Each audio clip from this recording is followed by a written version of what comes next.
चंबा में भारी बारिश से पठानकोट चंबा नेशनल हाईवे झरने में तब्दील। पानी के तेज बहाव के साथ सड़क पर मलबा आया। यमुनोत्री हाईवे पर सियाना चट्टी के पास हाईवे पर यमुना नदी का जलस्तर बढ़ा। निचले इलाके में मंडराया बाढ़ का खतरा। मध्य प्रदेश के धौलपुर में लगातार बारिश और बाढ़ के चलते पार्वती नदी का जलस्तर बढ़ गया। आंशिक रूप से टूटा कौफर डैम। जालंधर में जोरदार बारिश से मौसम सुहाना हुआ। लोगों को मिली उमस से राहत। वाराणसी में जोरदार बारिश और गंगा का जलस्तर बढ़ने से चारों ओर जल प्रलय। कई घर पानी में डूब गए। हिमाचल प्रदेश के लाहौल और स्पीति में पास बादल फटने से कई रास्ते अवरुद्ध। बीआरओ ने काम शुरू किया। जम्मू कश्मीर के उधमपुर में इमारत ढहने से लोगों में गुस्सा। लापरवाही और घटिया निर्माण को लेकर लोगों ने उठाए सवाल। जम्मू कश्मीर के रियासी में भूस्खलन की चपेट में आई गाड़ी। दुर्घटना में एसडीएम की मौत, 3 रिश्तेदार घायल। प्रयागराज में लगातार बारिश के चलते उफान पर गंगा यमुना नदी। दशाश्वमेध घाट से नागवासुकी मंदिर तक सब जलमग्न। लगातार हो रही बारिश के चलते राजस्थान की नदियां भी उफान पर है। चंबल में नदियों के बढ़ते जलस्तर को लेकर प्रशासन का अलर्ट। कुल्लू में भारी बारिश से नदी नालों के उफान पर अलर्ट जारी है। सरवरी खड्ड में आया सैलाब। व्यास और पार्वती नदी भी खतरे के निशान के करीब। राजस्थान में बारिश का दौर जारी है। सवाई माधोपुर दौसा सहित कई जिलों में लगातार हो रही बारिश। भारी बारिश के चलते मोरल सहित कई नदी उफान पर। सवाई माधोपुर में लगातार हो रही बारिश की वजह से ग्रामीणों की बड़ी परेशानी। कई गांव जलमग्न। यूपी के प्रयागराज में गंगा यमुना नदी का जलस्तर खतरे के निशान के पार। बाढ़ के पानी में फंसे लोगों को एनडीआरएफ की टीम ने रेस्क्यू किया। यूपी के फतेहपुर में यमुना का जलस्तर खतरे के निशान से ऊपर। चारों तरफ पानी ही पानी। कई गांवों का संपर्क टूटा। कई एकड़ फसलें बर्बाद। फतेहपुर में जीएमएसपी ने बाढ़ प्रभावित क्षेत्रों का निरीक्षण किया। कई घरों में पानी घुसा। साथ ही स्कूल बंद करने के निर्देश। हिमाचल प्रदेश के बिलासपुर में बारिश के बाद आया भूस्खलन। 4 लेन पर पत्थर गिरने से लगा लंबा जाम। वाहनों को पुरानी मार्ग से किया गया डायवर्ट। उत्तर प्रदेश के आगरा में तेज बारिश से सड़कें तालाब में तब्दील। लोगों ने नगर निगम के खिलाफ सड़क पर नाव चलाकर तंज कसा। गुजरात के नर्मदा बांध में 3.5 लाख क्यूसेक पानी छोड़ा गया। डैम का जलस्तर बढ़ने की वजह से 15 गेट खोले गए। पठानकोट में फ्लाईओवर के नीचे भर जाने से पानी एक कार फंस गई। चालक ने कार के ऊपर चढ़कर अपनी जान बचाई। क्रेन की मदद से रेस्क्यू किया गया। राजस्थान के हनुमानगढ़ में लगातार बारिश के चलते बाढ़ के हालात। शहर के कई इलाकों में जल जमाव। जनजीवन अस्त व्यस्त। कानपुर के ग्रामीण इलाकों में घुसा यमुना नदी का पानी। गांव वालों ने पलायन करने को मजबूर। डीएम ने निरीक्षण किया। मध्य प्रदेश के रायसेन में स्वास्थ्य मंत्री ने बोर्ड पर बैठकर बाढ़ प्रभावित क्षेत्रों का दौरा किया। राहत कैंप में पहुंच व्यवस्थाओं का जायजा लिया। दिल्ली के निजामुद्दीन मरकज के सामने फायरिंग। दुकान मालिक फुरकान को लगी गोली। अस्पताल में भर्ती। आज अजमेर में वन विभाग अतिक्रमण हटाने की करेगा कार्रवाई। वन विभाग की कई एकड़ जमीन कराई गई खाई। यूपी के हाथरस में पेट्रोल पंप पर कार सवार ने टंकी फुल कराई। पैसे दिए बिना ही पेट्रोल पंप का नोजल भी लेकर भागे। खटीमा में 10 फीट लंबा मगरमच्छ सड़क पर आया। इलाके भड़का।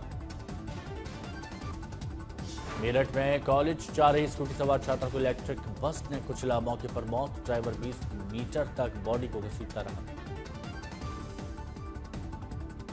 मेरठ में इंडन नदी के पुल पर भीषण हादसा। मौके पर 3 की मौत, 5 घायल।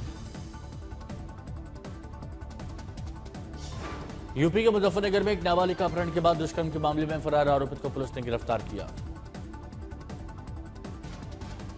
अमृतसर पुलिस ने अवैध हथियारों की तस्करी करने वाले 4 युवकों को किया गिरफ्तार। 7 विदेशी पिस्टल बरामद।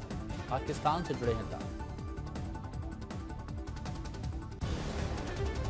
इंग्लैंड ओवल टेस्ट की पहली पारी में भारत के खिलाफ 23 रन की बढ़त हासिल की। इंग्लैंड की पहली पारी 247 रनों पर सिमट गई। भारतीय टीम की ओर से मोहम्मद सिराज और प्रसिद्ध कृष्णा को 4-4 विकेट। आकाशदीप को 1 विकेट। इससे पहले भारतीय टीम पहली पारी में 224 रन पर ऑल आउट हो गई। पहले दिन नाबाद लौटे करुण नायर 57 और वाशिंगटन सुंदर 26 रन बनाकर आउट हुए। इंग्लैंड के गस एटकिंसन ने 5 विकेट झटके। जो स्टंग को 3 विकेट मिले। 1 विकेट क्रिस वॉक्स को मिला। दूसरी पारी में भारत की सधी शुरुआत। केएल राहुल और यशस्वी जायसवाल ने भारत को अच्छी शुरुआत दी। केएल राहुल 7 रन बनाकर आउट हुए। 2 विकेट पर 74 रन स्कोर भारत का। आज अपने संसदीय क्षेत्र वाराणसी का पीएम मोदी करेंगे दौरा। विभिन्न विकास परियोजनाओं का शिलान्यास और उद्घाटन करेंगे। आज पीएम मोदी करीब 2200 करोड़ की 52 परियोजनाओं की सौगात देंगे वाराणसी को। बनौली में पीएम मोदी एक विशाल जनसभा को संबोधित भी करेंगे। वाराणसी से ही पीएम मोदी किसान सम्मान निधि की 20वीं किस्त जारी करेंगे। सुबह करीब 11 बजे प्रधानमंत्री नरेंद्र मोदी काशी पहुंचेंगे। कार्यक्रम में जिले के सभी 8 विधानसभा क्षेत्रों के नेता शिरकत करेंगे। बिहार वोटर लिस्ट का ड्राफ्ट जारी हुआ। वेबसाइट पर अपलोड हुई सूची। सभी 38 जिलों के जीएम के साथ राजनीतिक पार्टियों ने भी साझा किया। ड्राफ्ट लिस्ट के बाद लोगों के पास दावा आपत्ति के लिए 1 सितंबर तक 1 महीने का समय। 1 महीने की समय सीमा पूरा होने के बाद फाइनल वोटर लिस्ट जारी हुई। एसआईआर के दौरान बिहार में करीब 65,64,000 वोटरों के नाम कटे। अब कुल मतदाताओं की संख्या घटकर 7,24,00,000 रह गई है, जबकि पहले ये आंकड़ा 7,89,00,000 था। बिहार एसआईआर प्रक्रिया को लेकर जबरदस्त सियासी घमासान। राहुल गांधी ने चुनाव आयोग पर फिर बोला हमला। का बीजेपी के लिए वोट चोरी कर रहा है चुनाव आयोग। राहुल गांधी ने चुनाव आयोग के अधिकारियों पर हमला। इलेक्शन कमीशन वोटर चोरी करा रहा है। किसके लिए करा रहा है? किसके लिए करा रहा है? बीजेपी के लिए करा रहा है। ओपन एंड शट है। राहुल ने चुनाव आयोग के अधिकारियों पर हमला बोलते हुए वोट चोरी करवाने के सबूत होने का दावा किया। कहा हमारे पास ऐसा एटम बम है जिसके फटने के बाद हिंदुस्तान में नहीं दिखेगा चुनाव आयोग। मतलब एटम बम है, फटेगा। जो हमें मिला है वो एटम बम है। मतलब एटम बम है, फटेगा तो आप इलेक्शन कमीशन आपको दिखेगा नहीं हिंदुस्तान। Everybody knows. राहुल गांधी ने चुनाव आयोग के अधिकारियों को धमकाने के अंदाज में कहा जो भी वोट चुराने का काम कर रहा है हम उसे छोड़ेंगे नहीं, चाहे वो कहीं भी हो, रिटायरमेंट के बाद। राहुल के बयान पर चुनाव आयोग ने पलटवार करते हुए उनकी बात को गैर जिम्मेदाराना बताया। सभी चुनाव अधिकारियों से ऐसे गैर जिम्मेदाराना बयानों पर ध्यान न देने की अपील। चुनाव आयोग पर दिए गए बयान को लेकर किरण रिजिजू ने तीखी प्रतिक्रिया दी। कहा देश की जनता को राहुल गांधी पर भरोसा नहीं, देश के खिलाफ बोलेंगे तो हम बर्दाश्त नहीं करेंगे। मालेगांव विस्फोट मामले में एटीएस के पूर्व अधिकारी का सनसनीखेज दावा। भागवत की गिरफ्तारी की रची गई थी साजिश। एटीएस टीम का हिस्सा रहे महबूब मुजावर ने यह भी दावा किया कि जांच को गलत दिशा में ले जाने का प्रयास किया गया और योजना पर आपत्ति जताने पर उनके खिलाफ झूठे मामले दर्ज किए गए। भगवा आतंकवाद के आरोप को लेकर छिड़ा सियासी घमासान। कांग्रेस पर बीजेपी का पलटवार। कहा कांग्रेस ने भगवा आतंकवाद के नैरेटिव फैलाने की कोशिश की। पृथ्वीराज चौहान के बयान पर सीएम फडणवीस का पलटवार। कहा लेकिन विपक्ष ने तमाम हिंदुओं को आतंकवादी की तरह दिखाने की कोशिश की। पृथ्वीराज चौहान के बयान भगवा नहीं, हिंदू या सनातन आतंकवाद कहिए पर फडणवीस का तंज। कहा जब मंत्री थे तो क्यों नहीं बोले।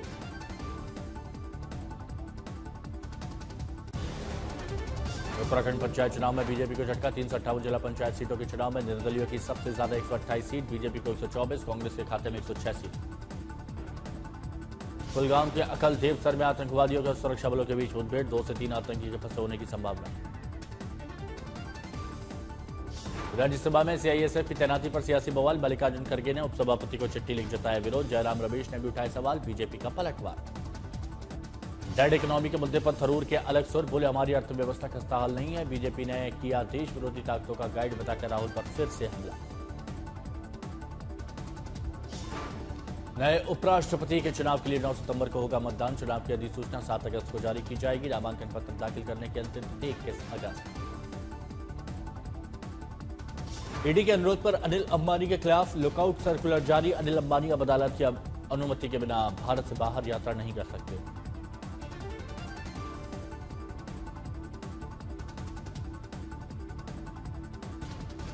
पुलिस ने महाराज शिवाजी के खिलाफ अभद्र टिप्पणी करने वाले शख्स को हिरासत में लिया। पुलिस ने मौके पर पहुंचकर संभाला मोर्चा। शांति बनाए रखने की अपील।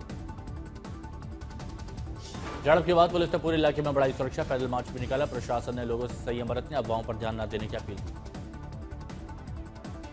सीएम फडणवीस ने पूरे हिंसा के लिए पूरी जानकारी का जानबूझकर तनाव फैलाने के उद्देश्य से डाले जा रहे स्टेटस। महाराष्ट्र सरकार में कृषि मंत्री माणिक राव को कांटे का विभाग बदलने पर मचा सियासी घमासान। प्रियंका चतुर्वेदी ने कहा, यह सब दिखावा, कोई कार्रवाई नहीं की महाराष्ट्र सरकार ने। शरद पवार गुट के नेता सुप्रिया सुले ने माणिक राव का कोटे विभाग तबादले पर हमला बोलते हुए कहा, हटाना चाहिए था मंत्रालय से, खेल मंत्री बनाना महाराष्ट्र के लिए हानिकारक। विपक्षी हमले पर महाराष्ट्र सीएम का पलटवार, बोले ये सभी के लिए संकेत है, हम लोग जनता की सेवा करने के लिए आए, इसलिए अंकुश होना ही चाहिए। मंत्री को कांटे के विभाग बदलने के फैसले पर शिवसेना नेता संजय राउत ने फडणवीस सरकार को घेरा, कहा ऐसे असंवेदनशील मंत्री को कैबिनेट में रहने का अधिकार नहीं। जेडीएस से निकाले गए पूर्व सांसद प्रज्वल रेवन्ना बलात्कार के मामले में दोषी करार, फैसला सुनते ही रो पड़ा। यूपी के डिप्टी सीएम केशव प्रसाद मौर्य को सुप्रीम कोर्ट से भी मिली राहत, फर्जी शैक्षणिक डिग्री दिखाने का था मामला।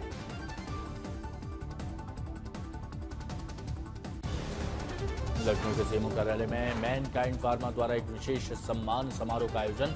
सहायक नर्स, मिडवाइफ और आशा कार्यकर्ताओं को समर्पित था पूरा प्रोग्राम। मैनकाइंड फार्मा के वाइस प्रेसिडेंट जॉय चटर्जी ने इस अवसर पर कहा, प्रेगा न्यूज के जरिए हम जागरूकता बढ़ाने और इन फ्रंटलाइन वर्कर्स को और अधिक सशक्त बनाने के लिए प्रतिबद्ध हैं। नई दिल्ली के वसंत वैली स्कूल में चेक विज कॉम्पिटिशन का आयोजन। प्रतियोगिता में दिल्ली के ही 23 अन्य स्कूलों के छात्र छात्राओं ने भाग लिया।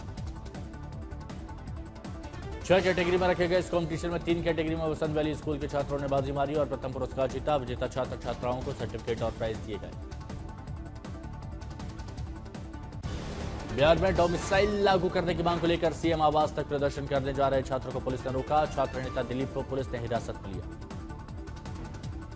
विधायक चेतनानंद के साथ हुए विवाद के बाद पटना एम्स के रेजिडेंट डॉक्टर्स हड़ताल पर, कहा सभी मांगे पूरी होने तक जारी रहेगी हड़ताल, सुरक्षा की गुहार। बिहार में पटना के जानीपुर में हुए 2 मासूम की हत्या पर सियासी बवाल। कांग्रेस ने हमला बोलते हुए कहा, कानून व्यवस्था नियंत्रण खो चुकी है। आरएसएस प्रमुख मोहन भागवत ने कहा, संस्कृत सभी भारतीय भाषाओं की जननी है और इसे संचार का माध्यम बनाने तथा घर घर तक पहुंचाने की आवश्यकता है।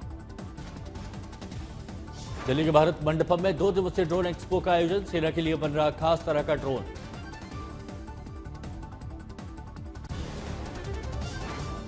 महाराष्ट्र के चंद्रपुर में वर्धा नदी में 100 फीट ऊंचाई से गिरा ट्रक, केबिन में फंसे ड्राइवर की मौत।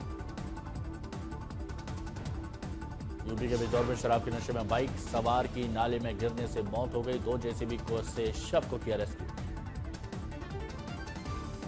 हरियाणा के पलवल में घरेलू कलह के चलते परिवार के सामने बेटे ने पिता के गले में घोंपा चाकू, तड़प कर मरने तक किसी को नहीं करने दी मदद।